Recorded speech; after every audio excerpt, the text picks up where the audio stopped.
कांग्रेस के उम्मीदवार कन्हैया कुमार के थप्पड़ और कालिख लगने के बाद में जो कार्यकर्ता सोया हुआ था वो भी जाग चुका है। हमारे बीच में राजीव कौशिक जी हैं। राजीव जी, क्या कहना चाहेंगे इस घटना के बाद? इस घटना से इतना आक्रोश है, कांग्रेस कार्यकर्ताओं में आक्रोश नहीं है, आम जनता में आक्रोश है। ये जो हमला है, ये जो किया है कायराना हरकत, ये हमला कन्हैया कुमार पर नहीं है, ये लोकतंत्र पर हमला है। ये तानाशाही को जवाब मिलेगा, जनता देगी इसको जवाब। और आने वाली 4 जून को देखना, ये साफ हो जाएंगे यहाँ से। कन्हैया सिर्फ एक वोट मांग रहे थे। माला पहनाने एक लड़का आता है और थप्पड़ मारता है और दूसरा आता है वो कालिख से चला जाता है। क्या आपको महात्मा गांधी जी की हत्या के बारे में पता है? नाथूराम गौडसे भी इसी तरीके से आया था और उसने माला पहनाई थी और चरण छुए थे महात्मा गांधी को और फिर गोली मारी थी। तो आप समझ सकते हो, ये वही उसी विचारधारा के लोग हैं, उन्हीं के वैचारिक वंशज हैं। ये यही काम कर सकते हैं, ये अंग्रेजों को पिट्ठू है। गरीब ब्राह्मण कन्हैया कुमार ब्राह्मण संगठन बने हुए, लेकिन कोई आवाज नहीं उठाई। कौन कहता आवाज नहीं उठाकर? जब सबसे पहले परशुराम शोभा यात्रा हुई थी तो कन्हैया कुमार जी ने आके भगवान परशुराम की पूजा की थी और उसके बाद उनका भगवान का आशीर्वाद लिया था। वहां से भगवान परशुराम शोभा यात्रा का आरंभ हुआ था। ब्राह्मण सारे एकजुट है और साथ है उनके। क्या बाबरपुर विधानसभा का ब्राह्मण इसका जवाब देगा 25 तारीख को वोट में? इसका जवाब बढ़िया मिलेगा, भरपूर मिलेगा। जो मनोज तिवारी जी या बीजेपी भाजपा जो ब्राह्मणों को अपना पिट्ठू मानती है या अपनी बापौती मानती है, वो भूल जाए। ब्राह्मण किसी की बापौती है। ब्राह्मण एक स्वाभिमानी है, उसका अपना मान इतना जिंदा है और वो इसका जवाब देगा जो इन्होंने ये कायराना हरकत की। लेकिन जो हमारे ब्राह्मण समाज है वो कहते हैं ये ब्राह्मण ही नहीं है, जबकि ये भूमिया ब्राह्मण है।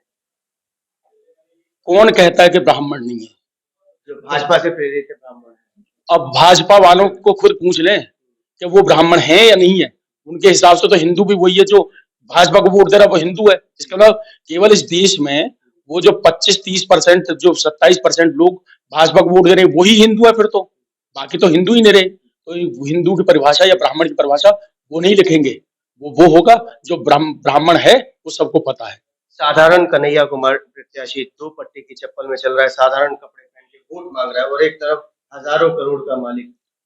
यही है भाजपा को या इनके वैचारिक पूर्वज संघ वाले गॉडसे, जिन्हें एक धोती में चलने वाला एक महात्मा गांधी पसंद नहीं था, उसी तरीके से आज इन्हें गरीब का बेटा, एक किसान का बेटा जिसकी माँ आंगनवाड़ी में काम करती है, उस गरीब का बेटा जो चप्पल में चल रहा है, संघर्ष कर रहा है और लड़ रहा है संविधान बचाने के लिए, इसी तरीके से वो पसंद नहीं है। जैसे महात्मा गांधी के साथ ये नहीं चाहते थे, वही काम आज ये दोबारा कर रहे हैं।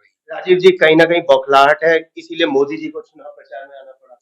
बिल्कुल। और मोदी जी आए चुनाव प्रचार में, उन्होंने क्या कहा आपको पता है?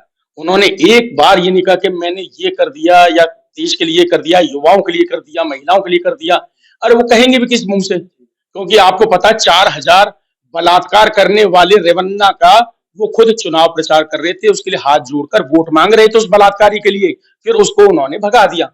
भाजपा ने ही तो भगाया, क्योंकि इसका डिप्लोमेटिक पासपोर्ट था, बिना विदेश मंत्रालय की अनुमति के जा नहीं सकता था। तो उसमें वो किस मुंह से महिलाओं के सम्मान की बात करेंगे, किस मुंह से महंगाई की बात करेंगे, किस मुंह से युवाओं की बात करेंगे, किस मुंह से बेरोजगारी की बात करेंगे? तो वो सिर्फ हिंदू मुसलमान की बात करते हैं और उनके पास कल भी सिवाय हिंदू मुसलमान करने के कोई अलावा कोई मुद्दा ही नहीं था। कुल मिला के ब्राह्मणों में आक्रोश है और वोट, इसका जवाब वोट से देने वाला है। बिल्कुल, हमले का जवाब वोट से मिलेगा और भरपूर मिलेगा। ये तानाशाही ये ना समझे कि ये ब्राह्मण उसकी बापौती है, और जिसने भी किया है उसको इसकी सजा जरूर मिलेगी। और 4 तारीख को देखना, हम जो है बिल्कुल उम्मीद है पूरा समाज जो चाहता है लोकतंत्र को बचाना, देश को बचाना, अपनी महिलाओं की इस्मत को बचाना, बेटियों के सम्मान को बचाना, बेरोजगारों को बचाना, युवाओं को बचाना, किसानों को बचाना, जो भी चाहता है इस देश को बचाना, वो इसके खिलाफ वोट देगा और इस कायराना हमले का जवाब भरपूर मिलेगा।